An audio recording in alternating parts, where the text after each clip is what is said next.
Hey Leute, heute melde ich mich endlich wieder nach einer längeren Pause zurück. Ich werde euch hoffentlich in den nächsten paar Wochen zeigen, wie und mit was ich meine letzten Monate in Australien, genauer gesagt in Cooper Pedy, verbracht habe. In der Folge werde ich euch einen groben Zusammenschnitt davon zeigen. Ich hoffe, ich schaffe es euch in den nächsten paar Wochen noch ein paar Videos hochzuladen.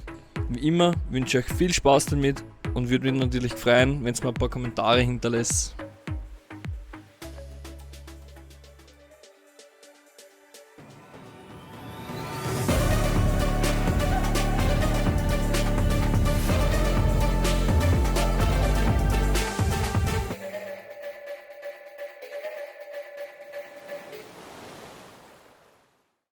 Wie ihr es schon in der letzten Folge gesehen habt, bin ich bei meinem Hitchhiking-Trip durchs Outback in Cooper Pedy gestrandet. Warum Hitchhiken? Das erkläre ich euch am Ende des Videos nochmal genauer. Nach 8-stündigen Warten habe ich mir gedacht, ich gönne mir einen kleinen Zwischensnack. Dabei hat mir ein älteres Ehepaar zugerufen, ob ich nach der Arbeit suchen würde. Kurz darauf haben sie mir in Janni, den Chef des Restaurants, geschickt. Und weil es aus seiner Sicht viel lustiger rüberkommt, was er so für einen ersten Eindruck von mir gehabt hat, sage ich euch das einfach.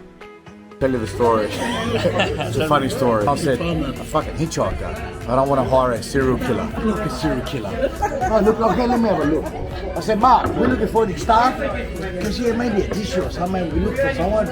Then I seen this big, that backpack. I've never seen you wear it before. Then I seen 2 boxing gloves just hanging with the shin pads.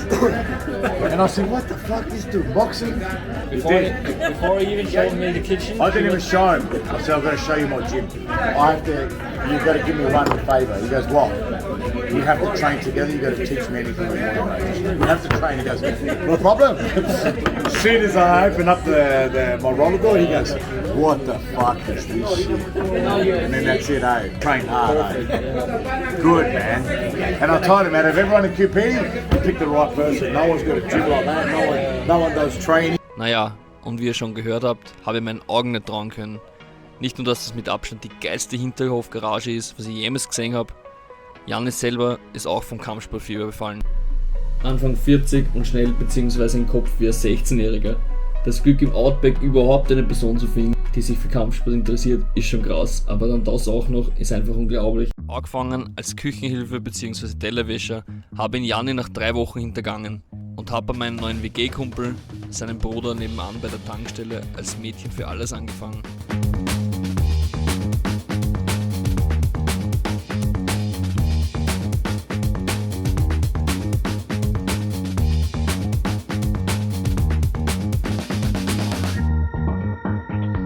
Hey, geh! Ja.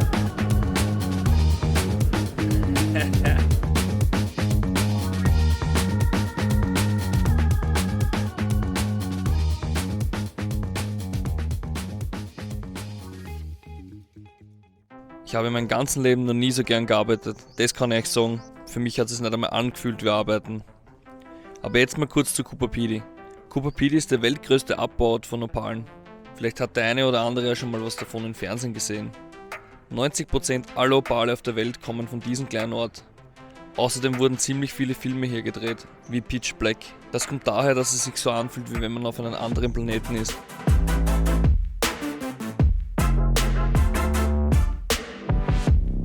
Selbst die Leute hier leben unterirdisch in sogenannten Dugouts. Nachdem sie die Opale abgebaut haben, haben sie sich einfach Wohnungen draus gemacht. Aber ist ja kein Wunder, wenn man bedenkt, dass es im Sommer hier 52 Grad bekommt. Im Sommer wie im Winter hat es perfekte 21 Grad in diesen Dugouts. Ich selber hatte auch das Glück, beim Chris in seinem Dugout ein eigenes Zimmer zu bekommen. Und ich schwöre euch, ich bin noch nie so gut und herzlich behandelt worden. Hat mir die Wahrheit gesagt, ich war noch nie so schwer in meinem Leben. Der Grund dafür ist meine alte Schokosucht. Australien hat einfach zu geile Sachen am Start. Dann hatte ich noch das Glück, dass Chris' Frau Oki Thailänderin ist und uns gefühlt alle paar Minuten was zu essen gebracht hat. Und Regel Nummer 1, die ich schon in Thailand gelernt habe, sag niemals Nein zu Thailänder, wenn sie dir was anbieten. Ich habe auch meinen 30er hier gefeiert, beziehungsweise war dann doch immer was los, wie zum Beispiel jeden Freitag ist legendäre Greek Hall Barbecue, wo ich immer mitgeholfen habe. War generell einfach eine unglaubliche Zeit hier und habe auch die geilsten Leute kennengelernt. Ich würde gerne ein Video zu jedem einzigen machen, weil mir die Jungs und Mädels so ans Herz gewachsen sind. Aber leider würde das Video dann zu lang dauern. Daher werde ich zum Schluss einfach nur ein paar Highlights zeigen.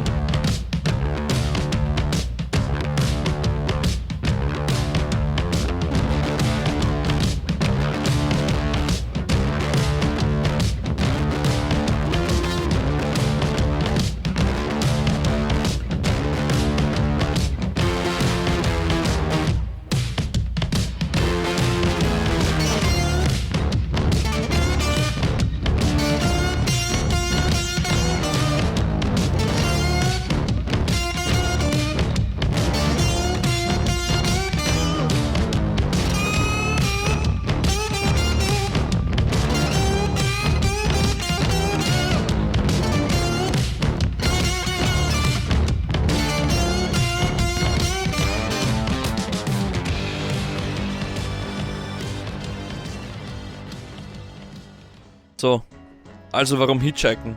Die Frage habe ich so oft gestellt bekommen. Die Antwort ist, weil man nur von herzlichen, offenen Menschen mitgenommen wird. Und man sowas, was mir hier in Coober Pedy passiert ist, man einfach nicht planen kann. Ich hatte einfach die geilsten 3 Monate meines Lebens. Das nur, weil ich so dumm war, bzw. bin, mich so auf die Straße zu stellen und aufs nächste Abenteuer zu warten.